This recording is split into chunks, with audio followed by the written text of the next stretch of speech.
எதுக்காக நீங்க இப்படி தடுக்கிறீங்கன்னு எனக்கு தெரியும். நீங்க அலோவ் பண்ணுங்க, நாங்க பேசுறத கேக்குறோம், நீங்க அமைதியா இருங்க.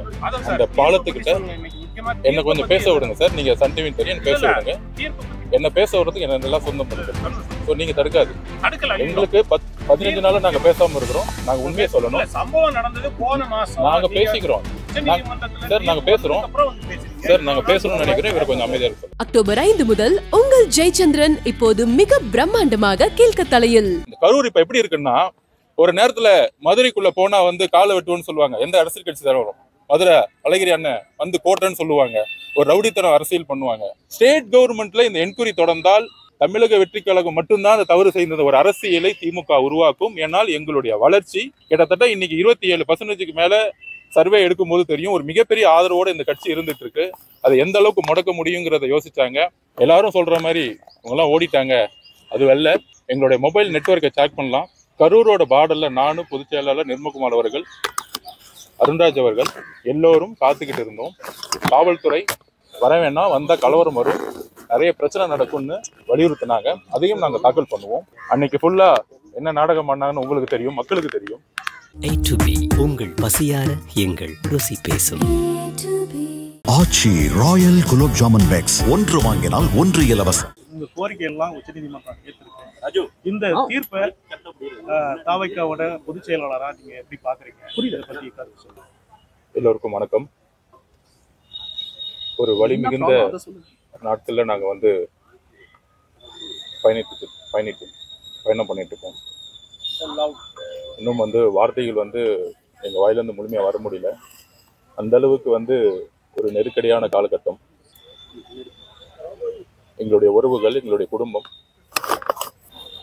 தமிழகம் முழுவதும் தலைவர் அவர்களுடைய சுற்றுப்பயணம், ஒவ்வொரு மாவட்டமும் மிகப்பெரிய மக்களுடைய எழுச்சியா உருவானது. இது ஒன்றும் முதல் மீட்டிங் கிடையாது. திருச்சி, அரியலூர், நாமக்கல் அப்படின்னு பல ஊர்களுக்கு, திருவாரூர், நாகப்பட்டினம் அப்படின்னு செல்லும் போதெல்லாம் கிட்டத்தட்ட இந்த 50 வருஷத்துல இல்லாத ஒரு எழுச்சியை வந்து ஒவ்வொரு மாவட்டத்தில் இருக்க மக்கள் வந்து மிகப்பெரிய நம்பிக்கையுடனும் மிகப்பெரிய ஒரு அன்புடனும் எங்க தலைவருடைய பேச்சையும் வருகையும் மக்களே வந்து இந்த பிரச்சாரத்தை உருவாக்குனாங்க. ஆனா உண்மையை பதிவு பண்ணணும். எல்லா மாவட்டங்களிலும் எப்பொழுதும் பெருசா வந்து காவல்துறை வந்து பெருசா சப்போர்ட் பண்ண கிடையாது. அரியலூர்ல சப்போர்ட் பண்ணாங்க. பெரம்பலூர் எஸ்பி வந்து எங்களுக்கு முன்னெச்சரிக்கையா வந்து பல தகவல் கொடுத்தாங்க. அதனால தான் கடைசி நிமிஷத்துல அந்த ப்ரோக்ராம் நாங்கள் கேன்சல் பண்ணோம். ஆனா எப்பயுமே இல்லாத அளவுக்கு கரூர்ல நாங்க நாமக்கல்ல முடிச்சுட்டு, நாமக்கல்ல நல்ல முறையா மக்களுடைய ஆதரவோட முடிச்சுட்டு, என்ன டைம் காவல்துறை சொன்னாங்களோ 3 to 10, இன்ஃபேக்ட் காலையில இருந்து தலைவருடைய நாமக்கல் வருகையாகட்டும், பிரச்சாரம் ஆகட்டும், எங்களுடைய சொந்த லைவ் ப்ரோக்ராம்ல எல்லா மீடியாவுக்கும் லிங்க் கொடுத்துட்டு இருந்தோம். ஸோ தலைவர் எங்க இருக்கிறாருன்னு தெரியும். இது ஏன் சொல்றேன்னா, தலைவர் லேட்டா வந்தாருன்னு ஒரு அபாண்டமான குற்றச்சாட்டு வந்து பரப்பப்பட்டுச்சு. ஸோ 3 to 10 என்ன காவல்துறை சொன்னாங்களோ அந்த இடத்துல தான் நாங்கள் கரெக்டாக போனோம். ஆனால் எங்களுக்கு ஒரு அதிர்ச்சி என்னன்னா, கரூர் மாவட்டத்தில் நாங்கள் நுழையும் பொழுது அந்த பார்டர்லயே அந்த பாலத்துக்கிட்ட என்ன கொஞ்சம் பேச விடுங்க சார். நீங்க சன் டிவி தெரியும் பேச விடுங்க. என்ன பேச விடுறதுக்கு என்ன எல்லாம் சொந்தம் பண்ணுங்க. ஸோ நீங்க தடுக்காதீங்க. எங்களுக்கு 15 நாள் நாங்க பேசாம இருக்கிறோம். நாங்க உண்மையை சொல்லணும். சம்பவம் நடந்தது போன மாசம். நாங்க பேசிக்கிறோம் சார், நாங்க பேசுறோம் சார், நாங்க பேசணும்னு நினைக்கிறேன். இவர் கொஞ்சம் அமைதியா இருக்க சொல்லுங்க. எதுக்காக நீங்க இப்படி தடுக்கிறீங்கன்னு எனக்கு தெரியும். நீங்க அலோவ் பண்ணுங்க, நாங்க பேசுறத கேட்கிறோம், நீங்க அமைதியா இருங்க. ஸோ கரூர்ல இந்த இன்சிடென்ட்டுக்கும் இந்த தீர்ப்புக்கும் சம்பந்தம் இருக்கு. நான் மக்கள்கிட்ட வந்து பதிவு பண்றேன். கரூர்ல போலீஸ் காவல்துறை தான், கரூர் காவல்துறை தான் எங்களை வந்து வரவேற்றாங்க. இது எந்த மாவட்டத்திலும் நடக்கல. அவங்க தான் வந்து வரவேற்றாங்க. அவங்க தான் வந்து திட்டமிட்ட இடத்துல கொண்டு போய் அந்த இடத்துல நின்று பேசுங்கன்னு சொன்னாங்க. ஒட்டுமொத்த காவல்துறையும் வந்து ரோப்பை கொண்டு போய் ஒன்று முந்து வச்சாங்க. எந்த இடத்துல நிப்பாட்டினாங்களோ அந்த இடத்துல நிப்பாட்டினாங்க. தலைவரும் எல்லாம் கம்ஃபர்டபுளான்னு கேட்டுட்டு மேலே இருந்துச்சு பேச ஆரம்பிச்சாரு. அப்படி தவறுகள் இருந்தால் ஏன் காவல்துறை கரூர் மாவட்டத்தோட எல்லையிலேயே வரவேற்கணும். Number 1 question. அப்போ பேச ஆரம்பிக்கும் பொழுதே தலைவர் எப்பொழுதுமே மக்களை பார்த்து தான் பேசுவார். எங்கே தண்ணி கேட்டாரோ அங்கே தண்ணி அவர் கையாலே கொடுத்தாரு. எங்கே ஆம்புலன்ஸ் வழிவிடுன்னு சொன்னார் அவரே சொன்னார். ஸோ அவரை பொறுத்த வரைக்கும், எங்களை பொறுத்த வரைக்கும் எந்த பிரச்சனையும் நிலவில்லைன்னு சொல்லிட்டு அவர் பேச்சை முழுமையாக கவனிக்காமல் மக்களை பார்த்துட்டு அமைதியாக எவ்வளோ ஷார்ட்டாக முடிக்க முடியுமோ ஷார்ட்டாக முடிச்சுட்டு கிளம்பணும். நம்பர் 1. நம்பர் 2, இந்த இடத்தை எந்த அளவுக்கு ஃபோர்ஸ் பண்ணி தமிழக வெற்றி கழகத்துக்கு கொடுத்தாங்கிறதுக்கான ப்ரூஃபை நாங்கள் உச்சநீதிமன்ற தலைமை நீதிபதிகிட்ட நாங்கள் கொடுப்போம். ஏன்னா எங்களுக்கு ஏன் தமிழக அரசு மீது என்கொயரி மீதோ நம்பிக்கை இல்லை அப்படின்னா, இந்த இஷ்யூ நடந்த பிறகு எல்லாரும் சொல்ற மாதிரி அவங்கெல்லாம் ஓடிட்டாங்க, அது வெல்ல எங்களுடைய மொபைல் நெட்வொர்க்கை செக் பண்ணலாம். கரூரோட பார்டரில் நானும் பொதுச் செயலாளர் நிர்மகுமார் அவர்கள், அருண்ராஜ் அவர்கள் எல்லோரும் காத்துக்கிட்டு இருந்தோம். காவல்துறை வர வேணாம், வந்தால் கலவரம் வரும், நிறைய பிரச்சனை நடக்கும்னு வலியுறுத்தினாங்க. அதையும் நாங்கள் தாக்கல் பண்ணுவோம். ஒரு திட்டமிட்டு தமிழக வெற்றி கழகம் வரக்கூடாதுன்னு சொல்லிட்டு அந்த இன்சிடென்ட் நடக்கும் பொழுதே ஒட்டுமொத்த மாவட்ட செயலாளர்களையும் ஒட்டுமொத்த கட்சியையும் தடியடி நடத்தி ஒரு மிகப்பெரிய தீவிரவாதிகள் மாதிரி யார் அடிச்சு அனுப்பிச்சாங்கிறத நாங்கள் பதிவு பண்ணுவோம். நாங்கள் அந்த இறப்பு ஏற்பட்ட உடனே நாங்களும் மனுஷங்க தான். எல்லாரும் சொல்ற மாதிரி 75 வருஷமா இருக்கிற 60 வருஷமா இருக்கிற அரசியல்வாதியும் கிடையாது. நாங்கள் ஒரு மனிதர்கள். அதுக்கப்புறம் தான் தலைவர்கள், அதுக்கப்புறம் தான் அரசியல். அப்படி இறப்பு ஏற்பட்ட உடனே முதல் 3 நாள் 4 நாள் என்ன செய்யணும்னு தெரியாது. ஏன்னா எங்களுக்குள்ள இன்னும் ஒரு மனிதாபிமானம் இருக்கு. எங்களுடைய உறவுகள் இறந்த பிறகு இப்ப என் வீட்டுல ஒரு அம்மாவோ ஒரு அப்பாவோ ஒரு அக்காவோ இறந்தா நான் மீடியால முன்னாடி நாங்க பேசிட்டு இருக்க மாட்டோம், உண்மையை சொல்லிட்டு இருக்க மாட்டோம். இந்த சந்தர்ப்பத்தை திமுக பயன்படுத்திட்டு அன்னைக்கு ஃபுல்லா என்ன நாடகம் பண்ணாங்கன்னு உங்களுக்கு தெரியும், மக்களுக்கு தெரியும். அந்த நாடகத்தோட நாங்க சட்ட ரீதியா போராடக்கூடாதுன்னு அந்த வாரம் 27 அதுக்கு அடுத்த வாரம் சண்டே வரைக்கும் கோர்ட் ஹாலிடே. இது ஒரு மிகப்பெரிய திட்டமிடலோட எங்களால் ஜுடிஷியலாவும் போய் முறையிட முடியாது. உண்மையை பேட்டி கொடுத்தா உண்மைக்கு முரணான்னு இருக்குன்னு சொல்லிட்டு நிறைய யூடியூபர்ஸ் கைது செய்யப்பட்டாங்க. அதையும் மீறி சோசியல் மீடியாவில் பேசினா கைது செய்யப்பட்டாங்க. ஏன்னா உண்மை ஒரு பக்கம் மட்டும்தான் தெரியணும், அவங்க மட்டும்தான் பேசணும். அரசு உடைய செய்தித்துறை நிறுவனம் ஒரே ஒரு வேலை செஞ்சுச்சு, தாவேக்கா மீது எப்படி பொய் குற்றச்சாட்டுகளை சொல்லலாம். இதுதான் அந்த ஒரு வாரமா ஹாலிடே இருந்தது. கோர்ட்டுக்கு மூவ் பண்ண முடியல. அப்புறம் தலைவர் அவர்கள் இரங்கல் கொடுத்து அவங்களுக்கான இழப்பீடு தொகை கொடுத்த பிறகு எங்களுடைய மாவட்ட செயலாளர்கள் முதற்கொண்டு கைது செய்யப்படும் பொழுது, எஃப்ஐஆர்ல இது கிரிமினலாக மாற்றப்படும் பொழுது, அப்போ எங்கள் தலைவர் அவர்கள் உடைய அறிவுறுத்தல் இது இந்த பிரச்சனையை வச்சு ஒட்டுமொத்த கட்சியை முடக்கக்கூடிய செயலை திமுக அரசு செய்ய முற்பட்டுருச்சுங்கிறத உணர்ந்தோம். அதுக்கான பதிவை நான் பண்றேன். ஏதோ குற்றச்சாட்டு சொல்ல, திருமதி அருணா ஜெகதீசன் அவர்களுடைய தலைமையில ஒரு விசாரணை ஆணையம் அமைக்கப்பட்ட பிறகு ஏன் உயர் அதிகாரிகள், ஹோம் செக்ரட்டரி, ஹெல்த் செக்ரட்டரி எல்லாரும் எந்த தவறும் செய்யலன்னு சொல்ல முடியும்? ஒரு விசாரணை நடந்துட்டு இருக்கும் பொழுதே எப்படி காவல்துறையில் இருக்கக்கூடிய ஒரு ஹோம் செக்ரட்டரி இதுல எந்த தவறு இல்லைன்னு சொல்ல முடியும்? அப்புறம் எதுக்கு விசாரணை ஆணையத்தை உருவாக்குனாங்க?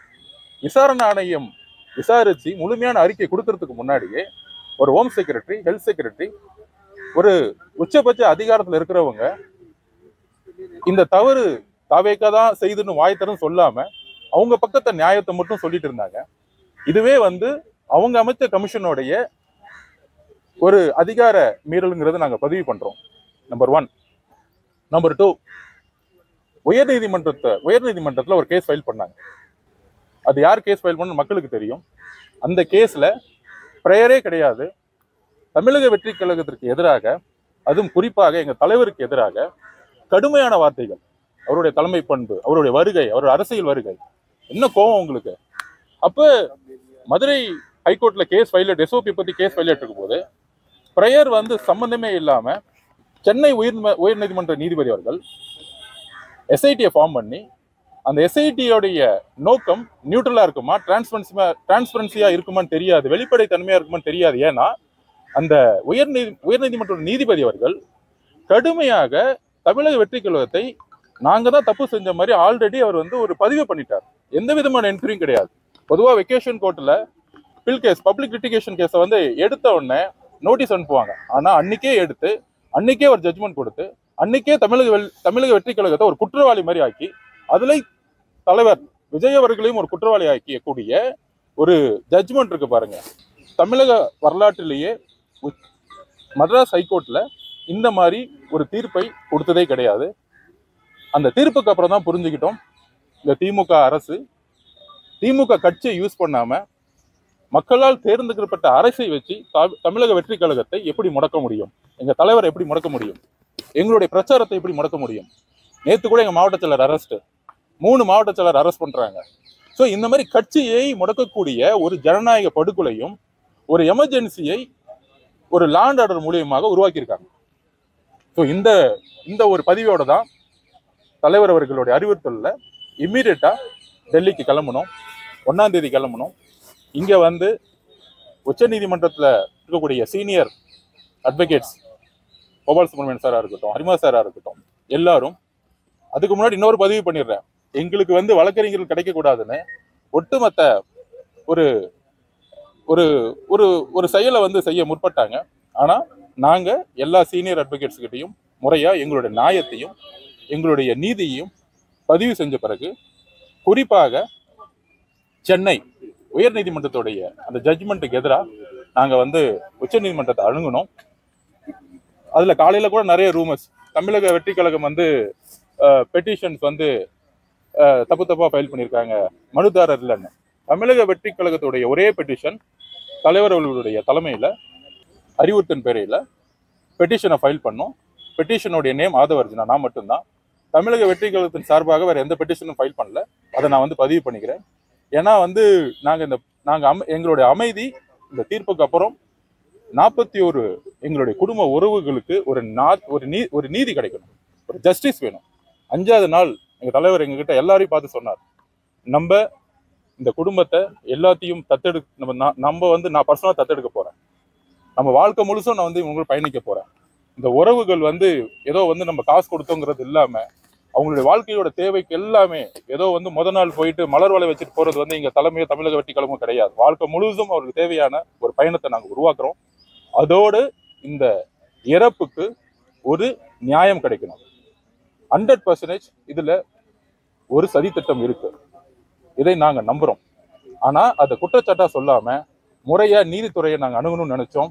மீடியால பேசுறதோ, ஏன்னா ஒட்டுமொத்த காவல்துறையும் ஒட்டுமொத்த அரசும் எங்களுக்கு எதிராக இருக்கும் பொழுது நாங்க வந்து அந்த ஒரு வாரம் நீங்க பார்த்துருப்பீங்க, மீடியா ட்ரையலே பண்ணாங்க. நாங்க தான் குற்றவாளிங்கிறத மீடியா ட்ரையலே பண்ணாங்க. ஸோ அந்த அளவுக்கு நாங்க பொறுமையா சட்ட ரீதியாக இன்றைக்கு சென்னை உயர்நீதிமன்றத்துடைய ஜட்ஜ்மெண்ட் வந்து எந்த அளவுக்கு தவறுங்கிறது இன்னைக்கு உச்ச நீதிமன்றம் பதிவு பண்ணியிருக்கு. எக்ஸ்பார்ட்டி ஆர்டர் எங்ககிட்ட எந்த விதமான, அதாவது மீடியா கிட்டையும் பேச முடியல, காவல்துறையும் அணுக முடியல. அதே நேரத்துல அந்த ஒரு வாரம் வெக்கேஷன் கோர்ட்டுனால உயர்நீதிமன்றம் அணுக முடியல. அப்ப உச்ச நீதிமன்றத்தை நாங்க அணுகும் பொழுது எந்த அளவிற்கு எக்ஸ்பார்ட்டி ஆர்டர் எங்களுக்கு எதிரான ஒரு ஜட்ஜ்மெண்ட்டை உருவாக்கி சட்ட ரீதியாகவும் சரி, காவல்துறை மூலியமாகவும் சரி, தமிழக அரசுடைய செய்தி நிறுவனம் மூலமாகவும் சரி, ஒரே ஒரு விஷயத்தை உருவாக்குறாங்க, தமிழக வெற்றி கழகத்திற்கு தான் இதுக்கு பொறுப்பு, முழு பொறுப்பு அப்படிங்கிற ஒரு மாய தோற்றத்தை இந்த 10 நாள் உருவாக்குனாங்க. எங்களுடைய சமூக வலைத்தளத்தில் இருக்கக்கூடிய எங்களுடைய தம்பிகளை அரெஸ்ட் பண்ணாங்க. ஸோ இன்னைக்கு எங்களுடைய கோரிக்கை, முழுமையான கோரிக்கை அக்செப்ட் பண்ணப்பட்டிருக்கு. அதுல முக்கியமான கோரிக்கையா நாங்க கேட்டோம், ஒரு கமிட்டி வந்து ஃபார்ம் பண்ணணும். Supreme court 3 members committee form பண்ணணும்னு கேட்டோம். சுப்ரீம் கோர்ட் ரிட்டையர்ட் ஜட்ஜோடைய தலைமையில வந்து ஃபார்ம் பண்ணணும்னு சொன்னோம். அந்த 3 மெம்பர்ஸ் கமிட்டியை வந்து இன்னைக்கு வந்து அக்செப்ட் பண்ணியிருக்கிறாங்க. 3 லேயரா வந்து இன்னைக்கு வந்து ஜட்மெண்ட் கொடுத்துருக்காங்க. நம்பர் 1, சுப்ரீம் கோர்ட்டே இந்த என்கொயரியை வந்து மானிட்டரிங் பண்ணணும்னு சொல்லியிருக்கிறாங்க. நம்பர் 2 நம்பர் 3 மெம்பர்ஸ் கமிட்டியை வந்து ஃபார்ம் பண்ணியிருக்கிறாங்க. ஸோ அதுக்கு அடுத்தது வந்து சிபிஐ என்கொயரின்னு சொல்லியிருக்கிறாங்க.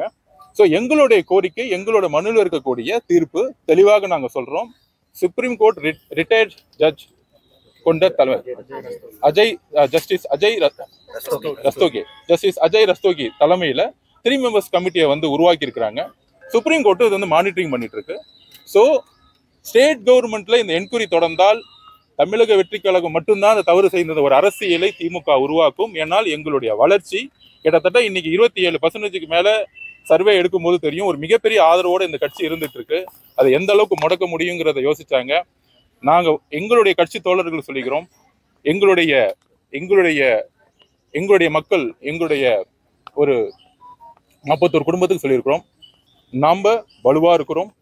தமிழக தலைவருடைய ஒரே செய்தி, 41 குடும்பத்தோடு நாங்கள் எங்களுடைய பயணத்தை மிகப்பெரிய தொடருவோம், உண்மையை மிகப்பெரிய கொண்டு வருவோம். இதுதான் நான் சொல்லக்கூடிய உண்மைகள். நன்றி, வணக்கம். விக்டிம்ஸ் சிலர் இது நாங்க இந்த மனுக்களையே ஃபைல் பண்ணல அப்படின்ற ஒரு குற்றச்சாட்டை வச்சு தமிழ்நாடு அரசு அது ஒரு புகாரா இன்னைக்கு உச்சநீதிமன்றத்துல ஒரு மனுவா தாக்கல் செய்யறதுக்கான அனுமதியை வாங்கியிருக்காங்க. இதை பத்தி தாவைக்கா பொதுச் செயலாளரா நீங்க இந்த திமுக என்னெல்லாம் செய்யணும்னு தெரியும், யாரெல்லாம் மிரட்டுவாங்கன்னு தெரியும். எங்களை பொறுத்த வரைக்கும் எங்க மனு பத்தி தான் பேச முடியும். மித்தவங்களை பத்தி, மித்த மனுக்களை பத்தி இன்னைக்கு முறையிட்டாங்க. அவங்க சுப்ரீம் கோர்ட் ஜட்ஜி கிட்ட ரிட்டையர்ட் சுப்ரீம் கோர்ட் கிட்ட முறையிட சொல்லியிருக்காங்க. அவங்களுக்கு தெரியும் அதுல உண்மை இருந்துச்சுன்னா அது என்னமோ திமுக முறையிட்டோம். எங்களுடைய பெட்டிஷன்ஸ் இன்னைக்கு அக்செப்ட் பண்ணப்பட்டு கரெக்டான ஜட்மெண்ட்ஸ் வந்திருக்கு. ஸோ இதுதான் என்னுடைய தாக்கல். கண்டிப்பாக நீதியும் உண்மையும் வெளிவருங்கிறது என்னோட நம்பிக்கை. பிரச்சார பேருந்துல இருந்த அந்த சிசிடிவி காட்சிகளை எஸ்ஐடி ஜட்ஜி, ரிட்டையர்ட் ஜட்ஜி அஜய் ரஸ்தோகி கேட்கும் பட்சத்தில் நீங்கள் அதை பத்திரமா வச்சிருக்கீங்க. நாங்க தமிழக அரசையும் இந்த சட்டம் மூலங்கையும் நாங்க நம்புற மாதிரி இல்லை. இங்க அன்னைக்கு நடந்த கேஸ்லயே பார்த்துருப்பீங்க, நம்மளுடைய தோழர் ராமசாங்கருடைய கொலை சார்பா சிபிஐ இங்க நடக்கும்போது சிபிஐ வேணான்னு சொன்னாங்க. அதோட கிட்னி வழக்கு கேஸ்ல பாத்தீங்கன்னா high court Chennai high court case file பண்ணி எஸ்ஐடி போடும்பொழுது சென்னை ஹைகோர்ட்டோடைய எஸ்ஐடியை வேணாம்னு சொல்றாங்க. அந்த அளவிற்கு இன்னைக்கு சட்டம் ஒழுங்கு அந்த அளவுக்கு மிக மோசமா இருந்திருக்கு. ஸோ இதை நாங்க அட்ரஸ் பண்ணும் பொழுது எங்களுக்கு இந்த அரசு இந்த எங்களுடைய உறவுகள் எல்லாரும் சொல்ற மாதிரி எல்லாரும் போயிட்டு வந்தாங்க. எங்களுடைய உறவுகள், எங்களுடைய குடும்பம், அப்ப எங்க தலைவருக்கு எவ்வளவு மன வேதனையா இருந்திருக்கும், எவ்வளவு வலியோட நாங்க இருந்துட்டு இருப்போம். இன்னைக்கும் நாங்க கரூர் போலீஸை நம்பி அந்த இடத்துக்கு போறதுக்கு, ஏன்னா கரூர் போலீஸ் தான் இன்னைக்கு எங்களை கூட்டிட்டு போய் எங்களை லத்தி சார்ஜ் பண்ணி நிறைய பிரச்சனைகளுக்கு ஆக்குனதே கரூர் போலீஸ் தான். நல்ல போலீஸ்கள் கிட்டத்தட்ட 90% போலீஸ் ஆபீசர்கள் நல்ல எண்ணத்தோட இருக்கிறாங்க.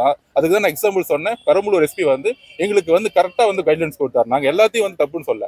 ஆனா கரூர் போலீஸ் உங்களுக்கு தெரியும், ஒரு எக்ஸ் மினிஸ்டரோட கண்ட்ரோல் இருக்கு. அவருடைய பேச்சுவார்த்தையை நம்பி அவருடைய டிக்ளரேஷன், அதாவது நான் ஒன்னே சொல்றேன், இந்த கரூர் இப்ப எப்படி இருக்குன்னா, ஒரு நேரத்துல மதுரைக்குள்ள போனா காலை வெட்டுவோன்னு சொல்லுவாங்க. எந்த அரசியல் கட்சி தான் வரும், மதுரை அழகிரி அண்ணன் கோட்டைன்னு சொல்லுவாங்க, ஒரு ரவுடித்தனம் அரசியல் பண்ணுவாங்க. ஆனா அதெல்லாம் மீறி இன்னைக்கு அழகிரி அண்ணன் இங்க அரசியலே இல்லை. அந்த மாதிரி கரூர் கிளீன் பண்ணப்படும். எங்க தலைவர் முதலமைச்சர் ஆகும்போது ஒட்டு மொத்தமா யார் யார் தவறு செய்தார்களோ அவங்கள நாங்க தேடி கண்டுபிடிப்போம். பிளஸ் இன்னைக்கு ஆணையம் அமைச்சிருக்கிறோம். அந்த ஆணையத்துல நாங்க எல்லா விதமான பதிவுகளையும் பதிவு செய்வோம். உண்மை வெளிவரும். நன்றி, வணக்கம். அக்டோபர் 5 முதல் உங்கள் ஜெயச்சந்திரன் இப்போது மிக பிரம்மாண்டமாக கீழ்கத்தளையில். A to B, உங்கள் பசியார எங்கள் ருசி பேசும்.